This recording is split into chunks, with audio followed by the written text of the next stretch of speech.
Hey guys, what's going on? This is your boy Christian Israel, and you are tuning into the New Creation Capital Podcast, a place where we discuss what happens in the world today, where we talk about stories that focus on current events, the stock market, and digital assets. Of course, this is a new you, a new future, and a new creation.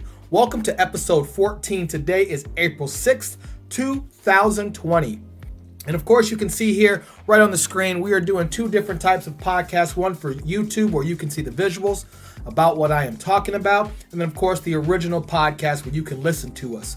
We are now able to be listened to on Apple Podcasts, Breaker, Google Podcasts, Pocket Casts, Radio Public, Spotify, of course, the Anchor platform, and YouTube now on New Creation Capital at YouTube. You can see here yesterday's episode where we do Sunday scriptures. As always, every Sunday we do a Sunday scriptures where I kind of go over some scripture about the new creation of your life. Besides that, the other 6 days of the week, we are going over different topics in the world. You can see episode 12 is about Ripple's 2020 plans. Episode 11 is Ask the Question, is 5G a real threat? Episode 10 was, are the banks going to basically close and take your money? It all started off on March 24th with the very first episode, which talked about the digital dollar and the COVID-19 stimulus bill. And now today, we're talking about a new topic. Today's topic is going to be dealing with Ripple, MONEYGRAM, the SEC, and what is really going on and the details of that and how Ripple, MONEYGRAM, the SEC are tied into certain exchanges, okay? You can also hit us up on our Twitter. You can see here our Twitter page. At New Creation Cap is our Twitter, where you can go through and see kind of things that we're retweeting throughout the day. You can see here something we just tweeted by John Solomon talking about the CFTC defines actual delivery, the actual delivery for digital assets. So we're going to jump off on that right now as our first part of the news story before we jump into the story of the day. So if we click here and see, it takes us to engage.oganlovells.com, okay? Hogan Lovells site.com. And what it does, it goes through and says the Commodity Futures Trading Commission, which is also known as the CFTC, has approved final interpretation guidance on retail commodity transactions involving certain digital assets, clarifying the new agency's views in respect of the actual delivery for digital assets. The guidance should provide some clarity to trading platforms, custodians, and other key market infrastructures and participants. This article was actually written on March 31st, 2020 by Gregory Lisa, who is a partner in the DC office. All right, so I'm going to put all these links in the description for you to go over, but I just want to kind of do a gist of what this article is and the next couple articles before we jump into the story of the day.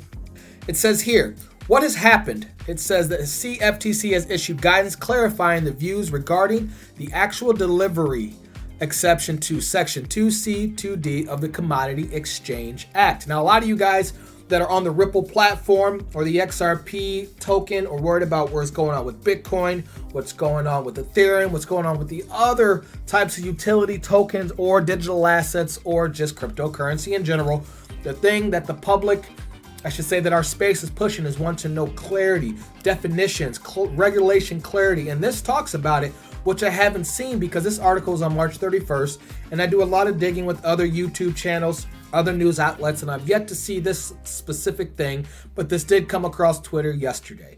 Okay, and it says the section here renders certain retail commodity transactions subject to provisions of the CEA, including on-exchange trading and broker registration requirements, as if the transactions are future contracts. And that is important because the final interpretive guidance discusses two primary factors demonstrating actual delivery of retail commodity transactions and virtual currency. There's two things here. Let's talk about them real quick. It says, 1, a customer securing possession and control of the entire quantity of the commodity, whether it was purchased on margin or using leverage. Those are trading terms, 5x leverage margin, people who trade buy and trade stock or cryptocurrency, like a Kraken, a Bybit, a Binance exchange, those of you who deal with BitMix or Bittrex. So actually using leverage or exchange or any other financial arrangement, the ability to use the entire quantity of the commodity freely in commerce, no later than 28 days from the date of the transaction at all times. Okay? Then it goes to part 2. It says the counterparty seller, including any of their respective affiliates or other persons acting in concert with the offerer or counterparty seller on a similar basis, do not retain any interest in, legal right, or control over any of the commodity purchased on margin, leverage, or other financial arrangement at the expiration of 28 days from the date of transaction. Okay, it says here, according to the CFTC chairman, Heath P. Tarbett, the guidance reflects his agency's growing expertise in this space and will be welcomed by trading platforms, custodians, and other key market infrastructure and participants. He also believes the guidance strikes the right balance and is a testament to the agency's adaptable approach in this area. It goes down and says the next steps will be to know about CFTC guidance and what steps need to be taken to comply with it. Also, they want to keep on top of the fast-moving legal developments affecting blockchain and virtual assets, okay? So basically, we're moving towards a new step, a new era of getting regulation clarity. And working with the CFTC is really important. Again, that is the Commodity Futures Trading Commission. For those who know, work along the SEC and the other different infrastructures that involve in trading, because we know, as we know, this market can be easily manipulated, and they want to make sure people aren't taken advantage of, or exchanges aren't taking advantage of people who trade on margin or leverage or moving money in general. Again, the whole thing the government wants to do is be able to track all your payments, all your movement.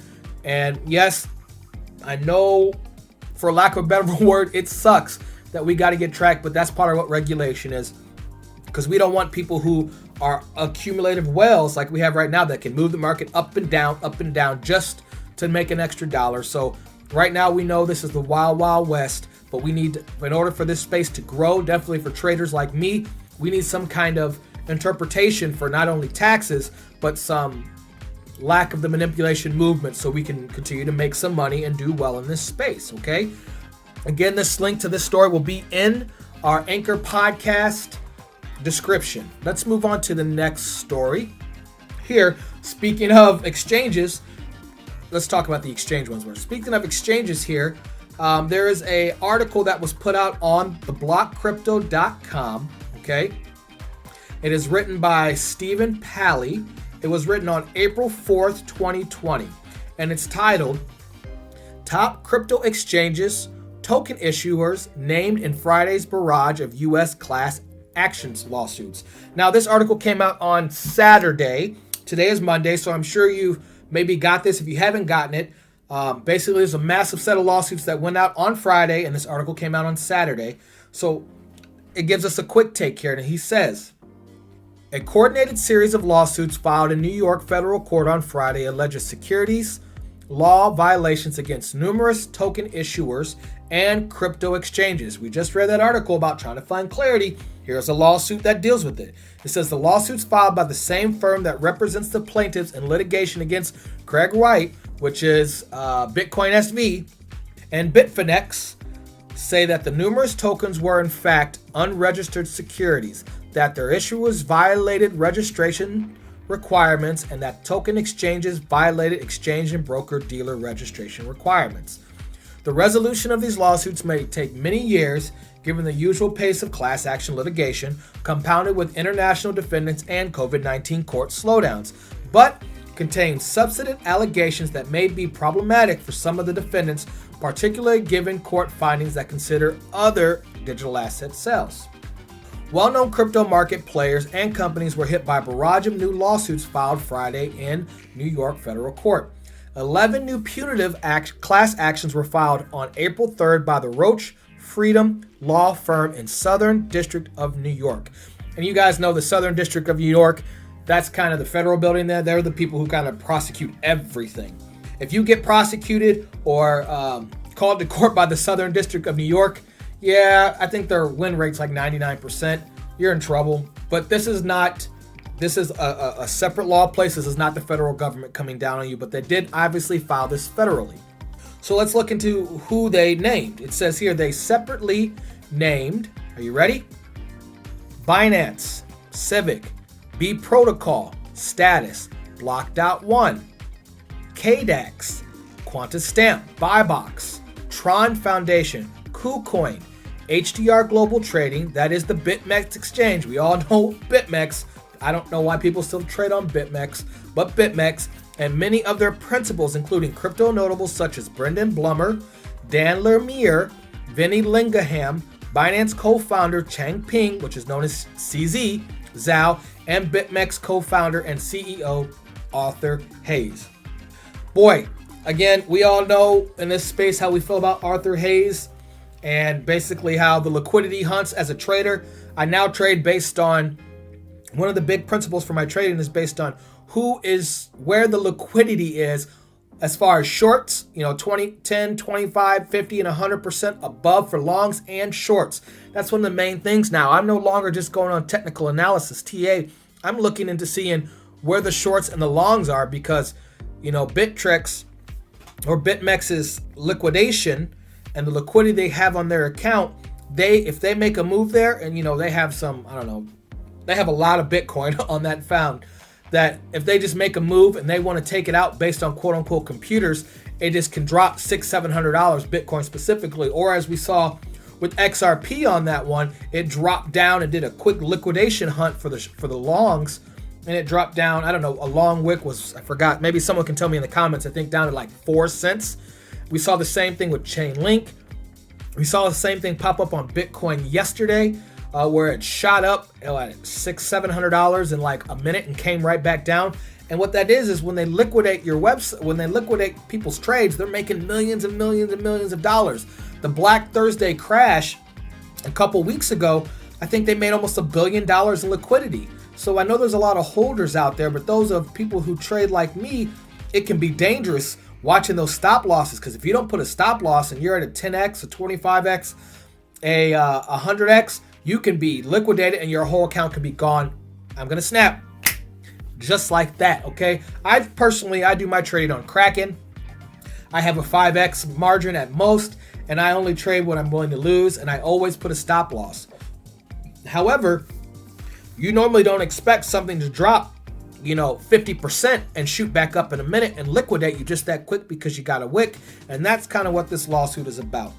It says the lawsuits allege violation of U.S. federal and state security laws against the issuers of digital tokens and against the crypto exchanges that sold them to persons based in the United States. The claims against individuals are under a control person liability theory, which imposes personal liability for corporate security claims. This path is usually taken against officers and directors of the company on the assumption that they have control of the entity responsible for the primary violation. The claims are against dozens of parties, many of whom are outside of the United States.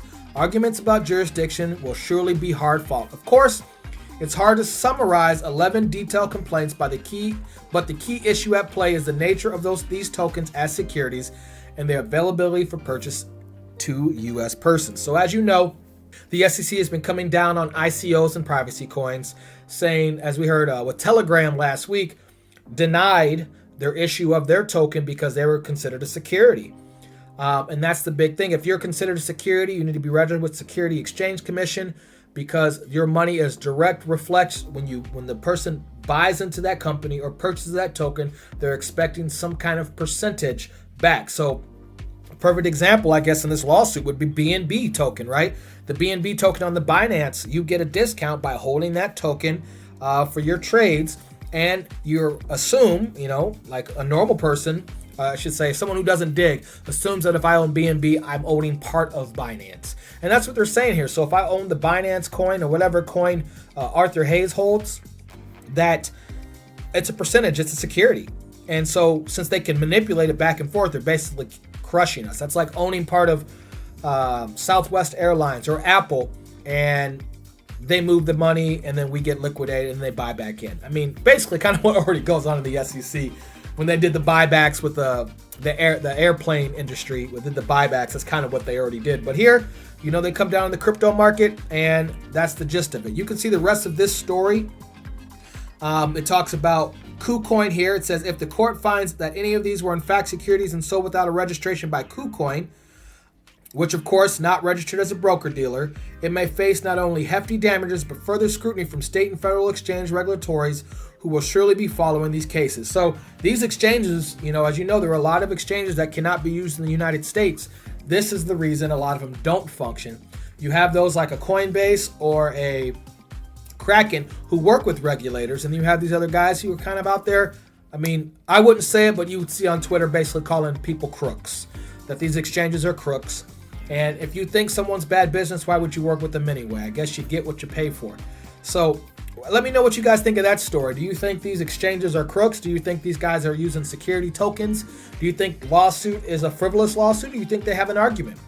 We know it's going to be a while, but this space is still brand new and we got a lot to move. So this link will be in the description, and you can comment on this story again on either our Twitter page, which is @NewCreationCap, or you can hit me up on our podcast and click on the message page right there and let me know what you think. Let's move on to the next news story of the day, because we're talking about SEC and lawsuits. We can't do that without talking about Ripple. And it says here there's an article written on April 1st of 2020, written by Sebastian Sinclair on Coindesk.com. And the article is titled, Amended Lawsuit Against Ripple Now Offers Theory That XRP May Not Be a Security. Now that is big, because the whole point of the lawsuit before was that the same thing we just heard with Arthur Hayes, BitMEX, Tron, Binance, KuCoin, is that they're using tokens that are securities. Here, they amended the lawsuit where they used to say, hey, he sold all his XRP and their securities, and that's how they pay for Ripple. Now they've kind of hedged their bet and said, well, maybe XRP is not a security. Now, XRP already knows this. If you go into the Digital Asset Investor, check out his YouTube channel. He does a lot of digging, and so does the Bearable Bull and some other channels. They do a lot of digging specifically into XRP and Ripple and the security aspect. We know that Chris Larson, CEO, Brad Garlinghouse have been working with regulators from the jump. And there's a lot of people who've moved from the CME, the New York Bank, all these places to work with Ripple, and they know that XRP is not a security. But this is, as Bearable Bull would say, FUD. But in America, there's this thing called torrent law. You can sue for anything. So let's jump into this. It says, an amended complaint against Ripple has been filed by XRP investors in a long-running lawsuit involving allegations of breaches to the U.S. securities law.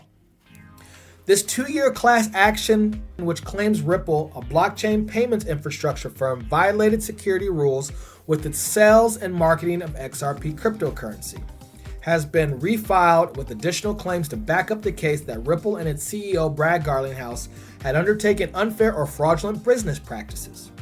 And it goes in, and I'm not going to go into this too much, but there are a couple quotes in here, and here's one. It says, however, as we discussed above, more than 60% of XRP is owned by Ripple, and none of that XRP is used for anything at all other than to be sold in the future to invest. Okay, let's see here. We have plaintiffs had the option to refile amended claims under California law within 28 days of the previous ruling. The U.S. District Judge Phyllis Hamilton in the Northern District of California ordered in February the lawsuit could proceed to trial. The action could include claims filed under federal law, but Judge Hamilton dismissed some claims filed under California state law, profiting the refiling, saying basically some of your stuff is not worth suing for, so they hedged their bets, and they're hoping to kind of get some money in general. Obviously, Ripple is also not backing down.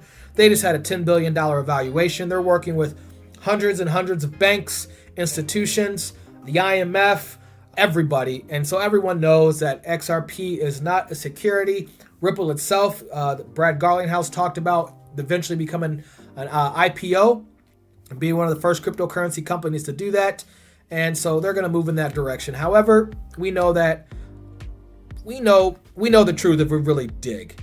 So, and don't you think if it was, they would have sold all their bags when it was at $3.50? No, because they're going to use XRP as a token to move the liquidity, the on-band liquidity. And we talked about that in some past episodes.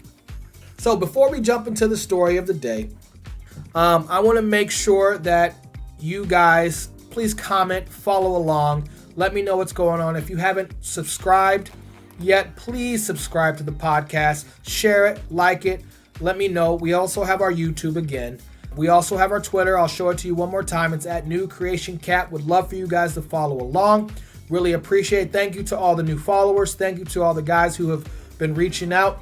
Our audience is growing. Thank you to the 28% of you who are female who listen to this show too. Shout out to you ladies. Thank you so much for following us along.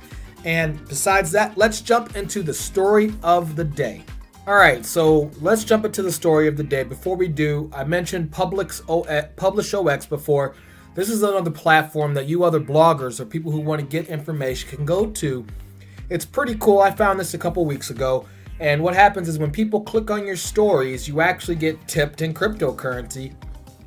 Specifically, I get tipped in a lot of BAT tokens. So you can see here, you have Bitcoin, Ethereum, all these platforms for your basic cryptocurrency exchanges. You can also, or cryptocurrency, I guess, obviously that's the simple part there. I put my podcast on here. When you go here, you can actually click and see, for instance, let's go here click on this, episode 12.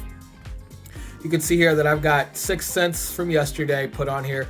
You go here, you can check out my podcast or my YouTube one, and it kind of goes in, you see some of the links. So this is just another place for you to come on by and even partner with us here. So I just want to show you guys that if you guys are looking for another outlet where you can go and check out some articles specifically on certain cryptocurrencies, and they kind of have here, then I go and I can see everything that people put that's going on with XRP or other cryptocurrencies, okay? So speaking of XRP, that is the story of the day. The story of the day is about MoneyGram and Ripple. And I came across this article on the Financial Times. Now, this is an article I had to pay for. I signed up for this to kind of start looking for stuff and came across this article that was written on February 28th, 2020 by Isabella Kamiska. Okay? It is titled The Art of Redefining Success, MoneyGram and Ripple Edition, and it's an updated version, okay? Like I said, this article was written back in February, and I just want to dig into it because we heard about MoneyGram combining with them and that they did $52 million in intermittent cross-border payments recently. So I started digging to say, what does that mean? You hear a lot of people asking, well, why hasn't the price gone up? And I'll leave that to the Bearable Bull and some other people. You know, they believe that there's going to be a price set. He's convinced me to. If you haven't checked out the Bearable Bull on YouTube, go check them out. Again, I also talk about Digital Asset Investor.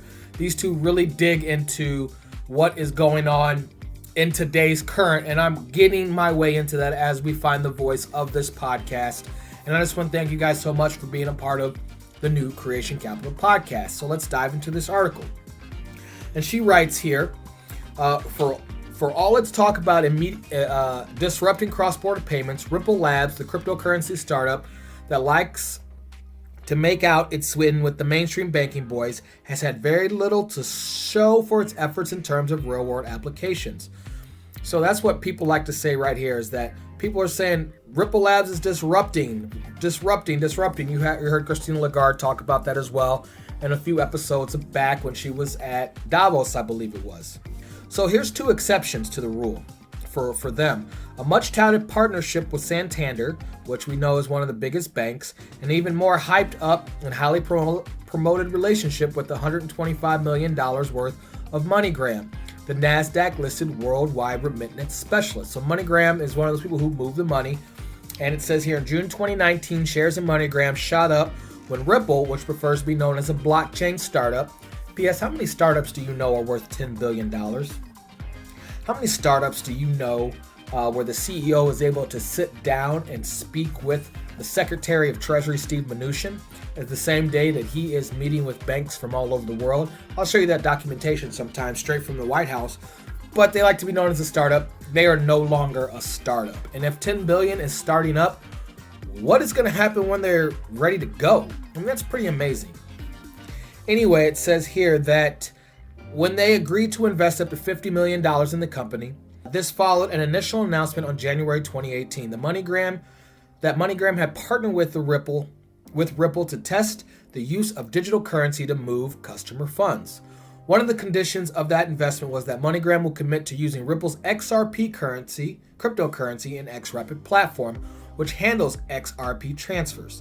So it's important to see here that for them to partner with MoneyGram and for MoneyGram to put that $50 million into MoneyGram had to use the XRP cryptocurrency on the XRapid platform, which we talked about, to move its transfers. Okay, so we're going to dig, and I'm going to show you why this became a story, because I started to dig in to see what was happening.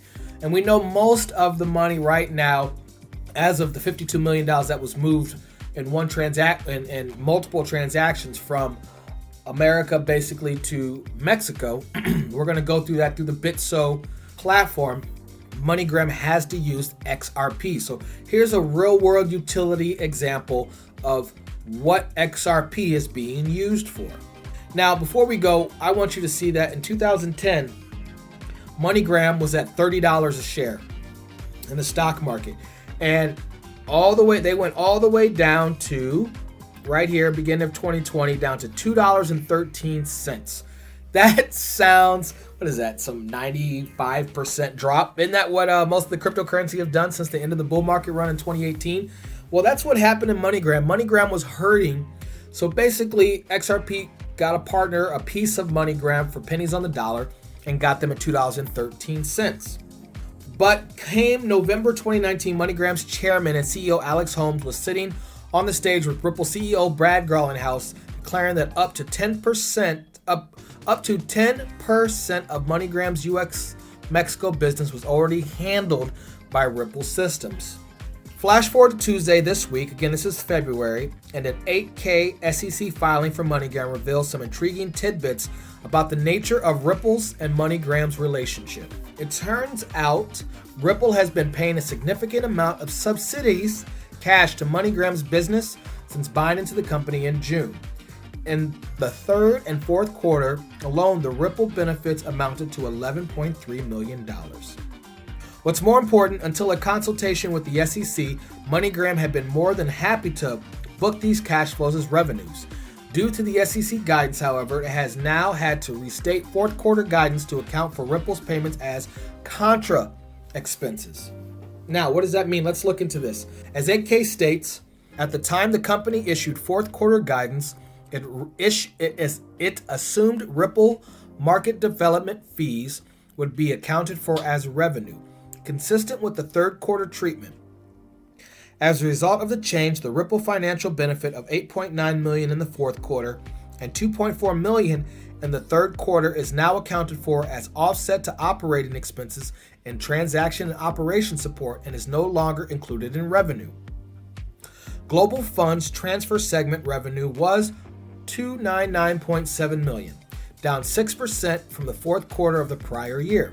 Within the segment, money transfer revenue was $285.9 million, a decline of 6%, and bill payment revenue was $13.8 million.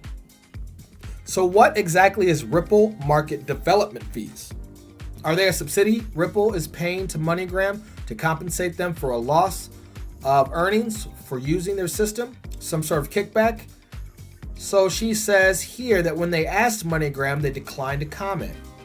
To understand the value of Ripple may or may not be adding to MoneyGram's business, it's worth looking back at Ripple's multi-pivoting evaluation since it was founded in 2012. So she continues to go on here. She looks at the white paper issued in 2016, and it made a case that banks could achieve major cost and capital savings by using XRP flows in their payment. So the point of using XRP here is to make the payments cheaper. To get around these constraints, Ripple started trying to sell software to banks that acted as a bi-directional messaging system, akin to SWIFT's, that had no dependency on cryptocurrency anywhere. Now, we say akin to SWIFT, we know now Ripple and SWIFT are working together on the R3 corridor. So it's not really akin to SWIFT anymore. It's like Ripple is SWIFT, without saying it. While Ripple frequently claimed large numbers of clients in the banking sector were using their tech, it offered little in a way of detailed transaction information. So saying here that Ripple says they have all these clients, but we don't know how they're using their tech. Ripple CEO Brad Garlinghouse has sometimes noticed that Ripple as a whole does billions of dollars of transactions that are growing 100% quarter over quarter. In other words, they're growing pretty rapidly. Let's see here. Let's fast forward down this article. It says, asked if XRP was keeping everything cash flow positive at Ripple Labs, Mr. Garlinghouse answered, well, XRP is one source. I don't know how to answer that because if you took away our software revenues, that would make us less profitable. If you took away all our XRP, that makes us less profitable. So I don't think about it as one thing. He clarified later, we would not be profitable or cash flow positive without selling XRP. By the way, if you guys remember this before, he never said this. That's why it's in those brackets. He never said without selling XRP that they wouldn't be profitable. He actually stated that they don't need XRP to be profitable. And if you look at all the investors that I showed you a couple episodes ago, we see that they've been evaluated $10 billion and that there's all these investors pouring millions of dollars into these guys, millions and millions and hundreds of millions of dollars into Ripple Labs actually. So I just need to point out to make sure that you know that this is kind of a FUD article and diving in, and I wanted to look in because it's new and people want to start putting FUD, and as Bearable Bull said, FUD comes before the sunshine that's happening. So I started looking down into the comments and I came across, which I cannot see the comments here right now. That's weird. Anyway, I started looking deeper into some things and I came across a document that I want to share with you guys. This document here is titled the United States Securities and Exchange Commission from December 31st, 2019, and it has to deal specifically with MONEYGRAM. Okay, so what this is the annual report of what goes on, the transaction report of what goes on to the Security Exchange Commission due to the Security Exchange Act. All right, now what I did, because this thing is, I don't know, a whole bunch of pages, I decided, and I'll walk you guys through it here, hit find and hit XRP, and I searched XRP in the document. And it brings me directly to a global funds transfer segment. And I want to read into this because this actually dives into exactly what they do with XRP. Here's the agreement in writing. And this is important because this is how it works. And you're going to see some key wording here that we hear a lot from the banks and a lot of the people out there right now. I'll highlight it. For those of you watching on YouTube, I'll highlight it for you. Again, the links are also in the description below if you guys want to go through this document on your own. It says here, in June 2019, we entered into commercial agreement with Ripple Labs, Inc., Ripple, to utilize Ripple's on-demand liquidity, ODL, platform, formerly known as XRapid, as well as XRP, to facilitate cross-border non-US dollar exchange settlements. The company is compensated by Ripple for developing and bringing liquidity to foreign exchange markets, facilitated by the ODL, on-demand liquidity platform, and providing a reliable level of foreign exchange trading activity. We refer to this compensation as market development fees. The company expects that this partnership at scale will reduce our working and capital needs and generate additional earnings and cash flow. Per the terms of the commercial agreement, the company does not pay fees to Ripple for the usage of the on-demand liquidity platform, and there are no clawback or refund provisions. It says, for more information on Ripple commercial agreement, see note 18. Related parties or notes to the consolidation financial statements. Here it says, basically, if we back it up, there's a big part here. We see on-demand liquidity platform that they use to facilitate cross-border non-US dollar exchange settlements. All right, and it also says here, the company is compensated by Ripple for developing and bringing liquidity to foreign exchange markets. One last point that it says, I want to make sure that we hear this. Per the terms of the commercial agreement, the company does not pay fees to Ripple for its uses of on-demand liquidity platform, and there are no refund provisions. So basically, the reason they're using Ripple, okay, the labs, is to use XRP to move their money. Hear that again. The reason MONEYGRAM is signed up with Ripple Labs is to use their on-demand liquidity, XRP, to facilitate cross-border non-US dollar exchange settlements. They don't get paid from Ripple to do that. They're saving so much money to do this, actually. So there's a utility right there. There it is. One more time. We entered into commercial agreement with Ripple Labs to utilize Ripple's on-demand liquidity platform, formerly known as XRapid, as well as XRP to facilitate cross-border non-US dollar exchange settlements. Now, this document's really long, and I'll continue to go into it. So when I typed in the XRP to find, there was 9 times XRP came up. So let's click and see where the other times are.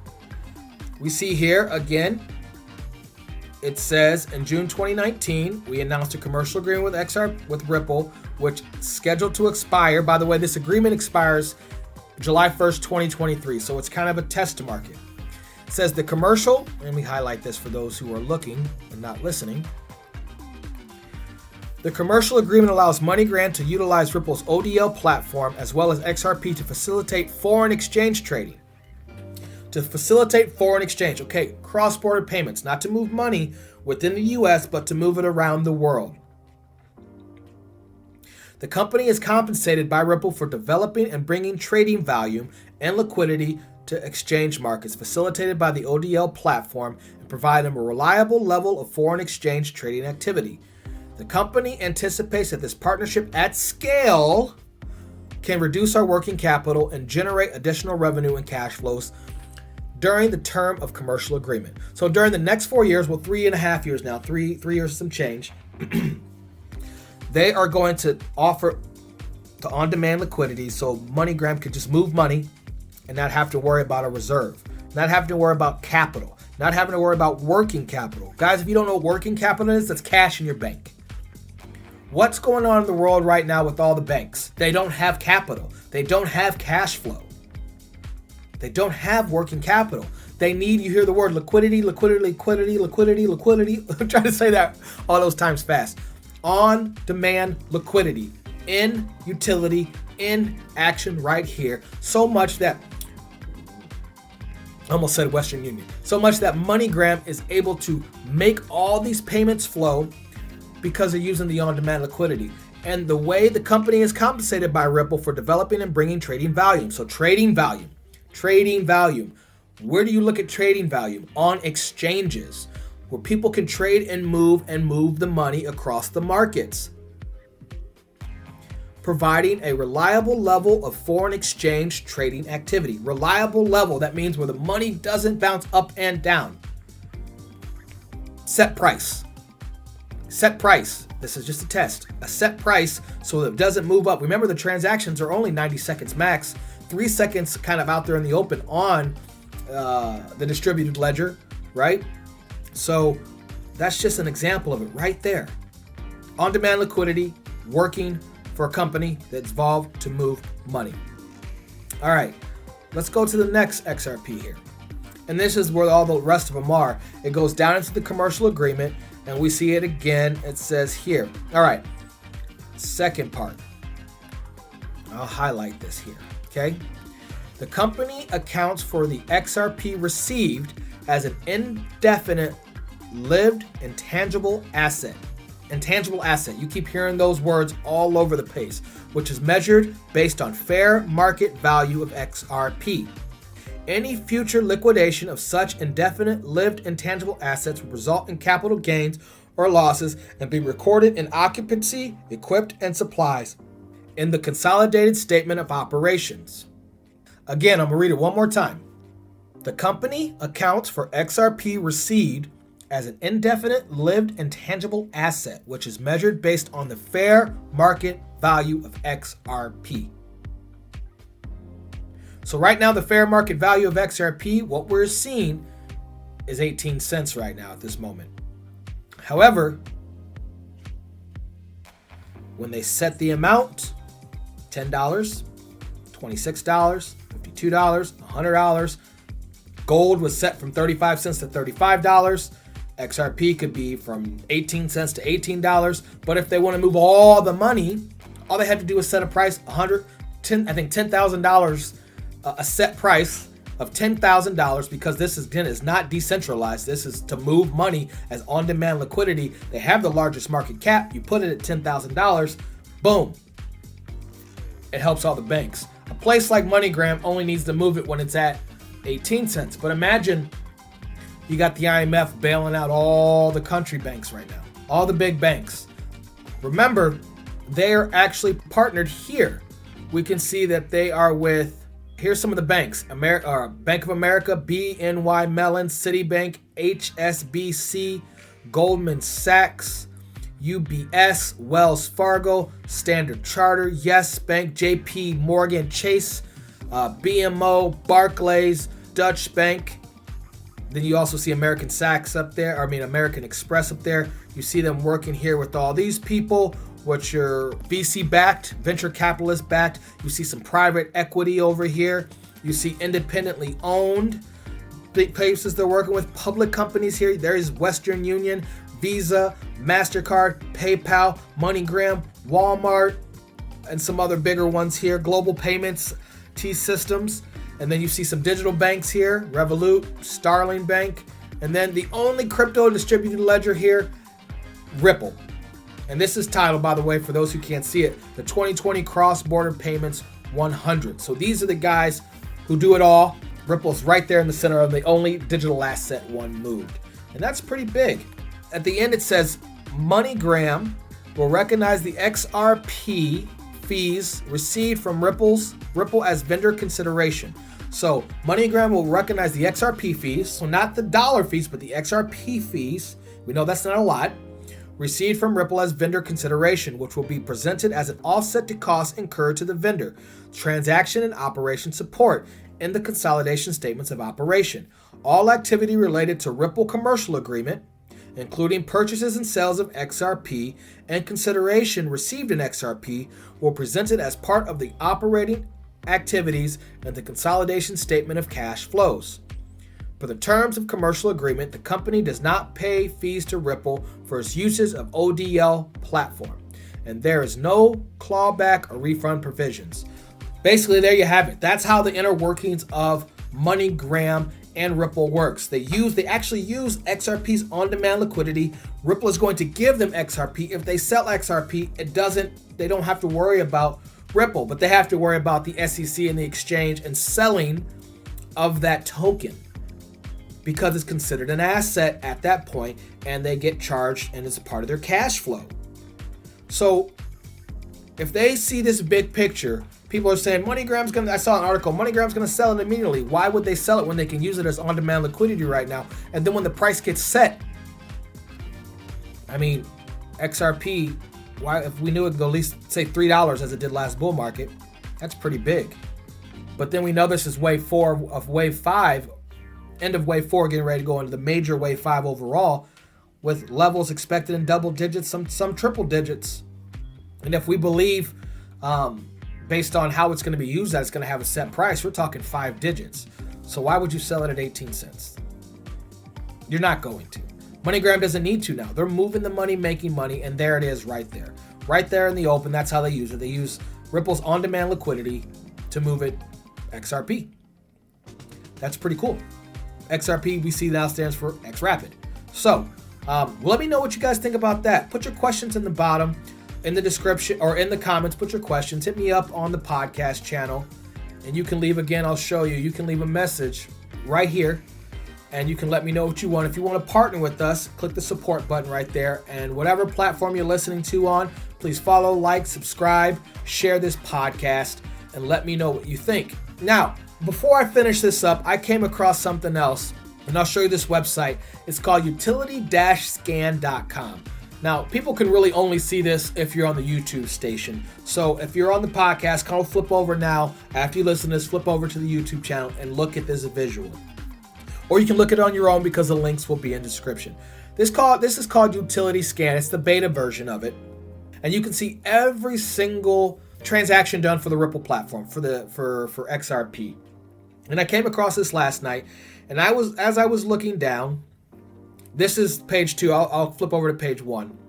We can see, for instance, at 4:20 p.m., April 5th, we see here that 151 XRP was moving.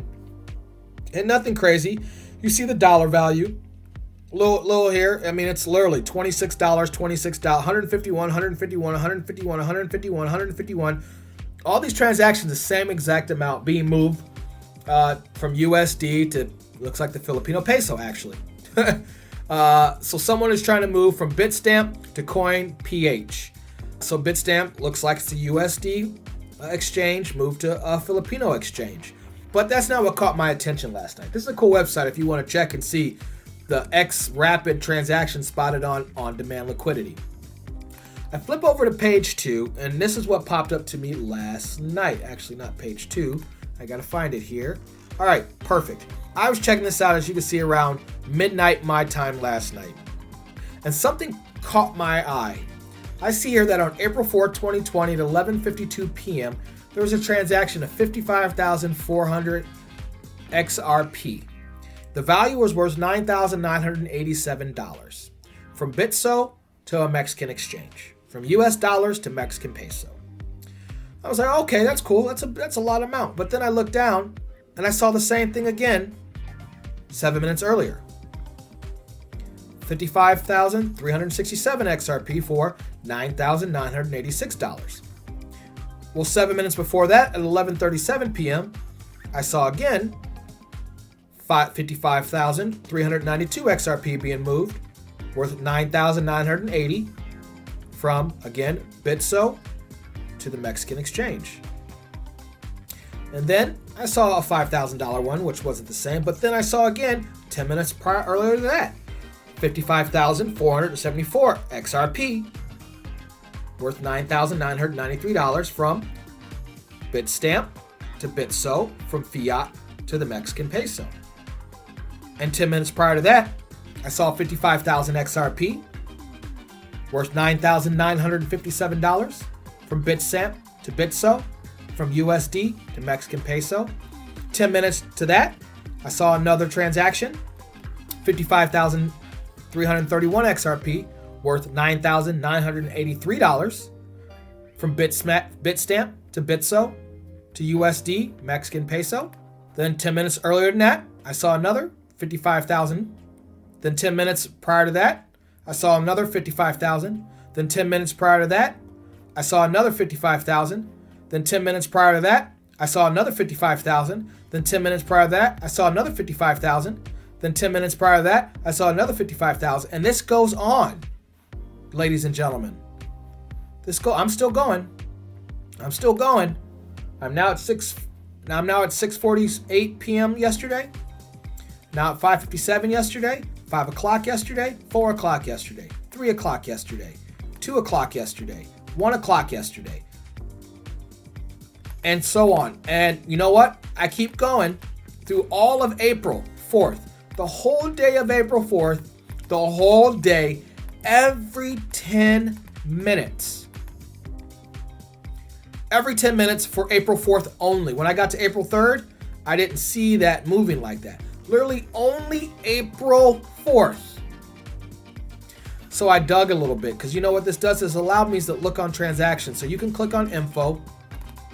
You can click on info, and I already did this, and it brings up all the transactions here in order of the sequence. And I can go and click on XRP outgoing from Bitstamp. As you know, everything on the blockchain has a tag, a social security, if you would say, a transaction, an address. That's kind of works. If you're a criminal on this, I don't know why people would do that, because everything is tracked. Perfect example of right now. It shows XRP, it shows a destination tag, because when you move XRP, it's the only one that you got to put an exact destination tag, so you can see exactly where it's going and the amount. And so I continue to look, and I found some transaction details. Here's a version of it on April 5th at 4:45. There was a payment from Bitstamp to Bitsmo of 55,367 XRP. Okay, I continue to search a little bit deeper, and it brings me to all the transactions of Bitstamp. Okay, now activated by Bitstamp, activated with $25. And you can see all these little transactions moving and moving and moving and moving. And you see small transactions and then large transactions, okay? Now, that's not what I want to see here. Now, what was curious about me as I'm just kind of showing you guys these nice little things. Here's Bitso, where I can see the transactions of XRP going out to Bitstamp for 200,000, XRP going out for 200,000, coming in from Bitstamp for 500,000 XRP, coming in from another random, and I'm not going to go dig too much, but another thing for 500,000 XRP. These are large movements of XRP. Bitstamp, Pro Coinbase, Bitstamp again. Large amounts of money moving between those exchanges there. But what caught my attention was, why was it just under $9,000 some 100 times in one day? So I thought I Googled money movement over 10K and I came across this. It says here, the general rule is that you must file Form 8300, which is called Report of Cash Payments over $10,000 received in trade or business. If your business receives more than $10,000 in cash from one buyer as a result of a single transaction or two or more related transactions. So, if you move more than $10,000, you have to report it. Then I go in here into this article written by Paul Silolak. It says IRS rules for depositing more than $10,000 cash in a bank account. There's laws behind it that if you do more than $10,000, it says any transaction make exceeding $10,000 requires your bank or credit union to report it. So now that if I move $9,900 100 times like we saw on April 4th, according to the Bank Secrecy Act, officially called the Currency and Foreign Transactions Reporting Act, okay? Right there. The Bank Currency Act is officially called the Currency and Foreign Transactions Reporting Act. So if I do that, the banks have to report it. The exchanges have to report it. So we have literally, I don't know, what is, let's see, 10,000, 100, that's what, 5 million? 500 million? I think that adds up to. Wow, I just had a revelation. What was the escrow that's released for Ripple? Ripple releases what, 500 million on the 1st of April of their XRP? They release it, right? And I just found out where it's going. It goes into Bitso, or Bitstamp into Bitso, and they move it. Wow, they move it under 55,000 of them, because that's the price of XRP at the time, 17 something cents. And they move it under 10,000, and then you don't have to report that. And they're moving it into Mexico. Whoo. I'm going to tweet this at the Bearable Bull and see what he thinks about that. Or maybe the digital asset investor. That's a question. You know what? If you're listening to this, take this section of the YouTube, the last 10 minutes, 15 minutes, and ask them that question. See what they think about it, or anybody else who pays attention to this, because that's interesting. We saw XRP has the escrow. They release it. If it's 500 million XRP, isn't it? I believe so. And then you move it in 100 transactions of 55,000 XRP. Under $10,000, move it over 100 times in one day from one exchange to another, from the US dollar to the Mexican peso. Something's moving there. But my point is with all of that is that you can easily see how easy it is to move money. Wow. What do you guys think about that? I think that's where I'm going to end this video. What do you think about that? What do you think that they are able to move that kind of money to keep it under? The law behind bank, I mean, that literally is the Bank Secrecy Act law. Are they, you know what? I'm not going to ask that question. I'm going to ask you what you guys think is going on. If you saw someone moving $9,900 100 times in one day, knowing that they can't move anything over 10,000 from the US dollar to the Mexican peso, what do you guys think? Why don't you let me know? Reach out to me on Twitter.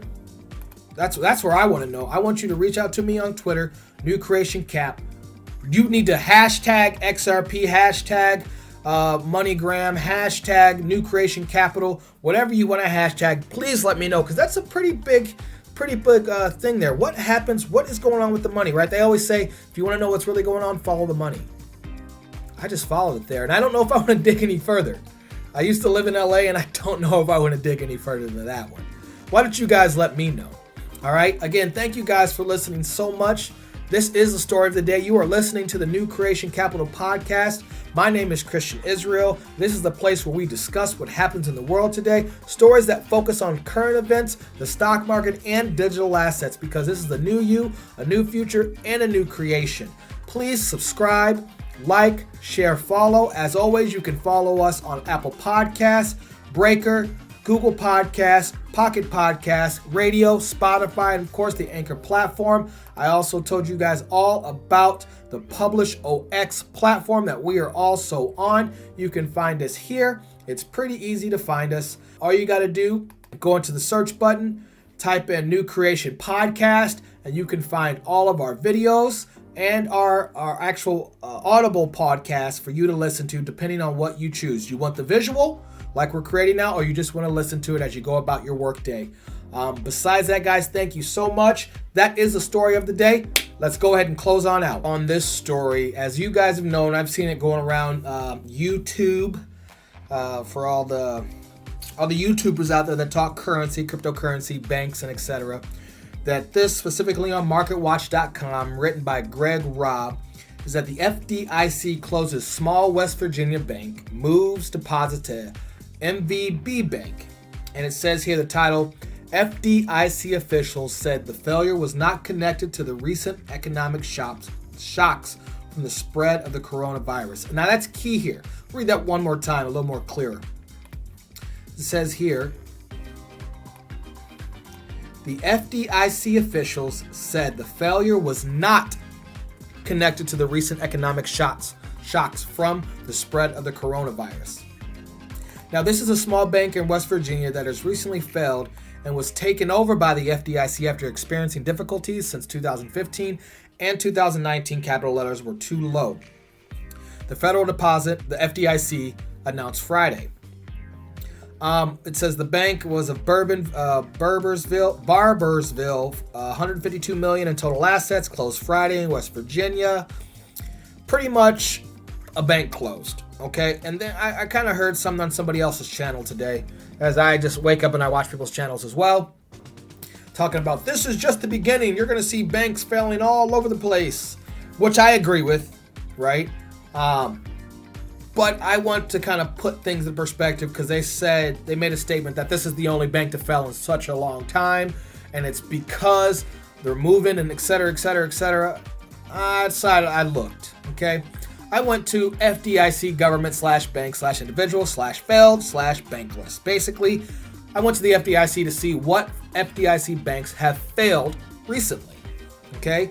And I come across right there. There's the First State Bank of Barboursville, West Virginia. They were acquired by MVB Bank Incorporated on April 3rd, 2020.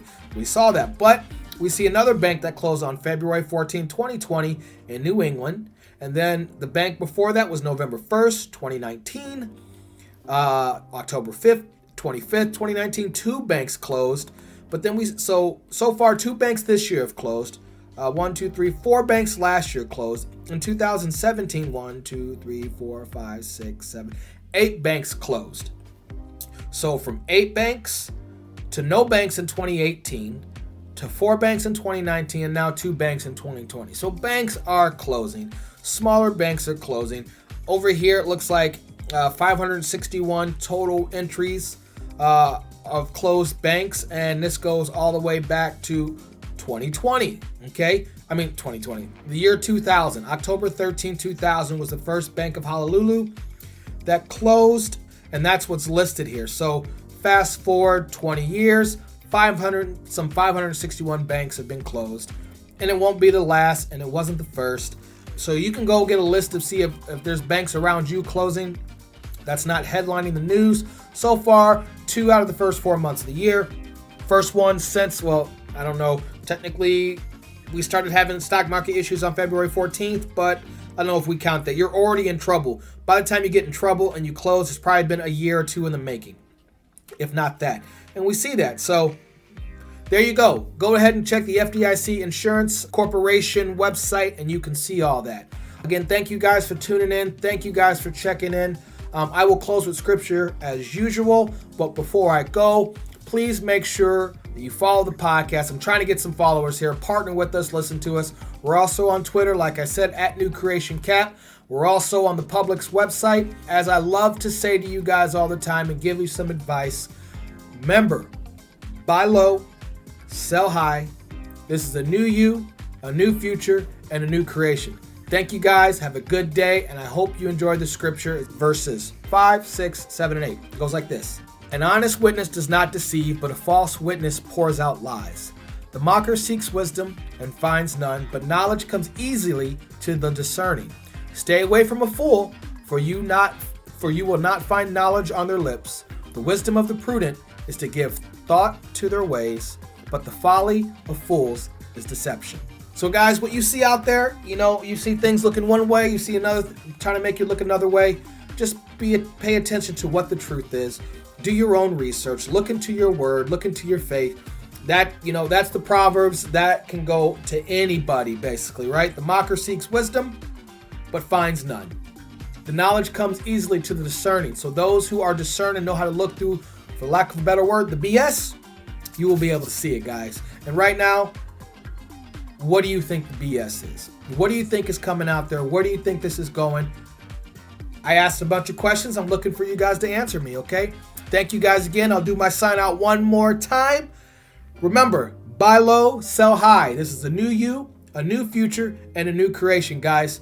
Until next time, peace and love. Later.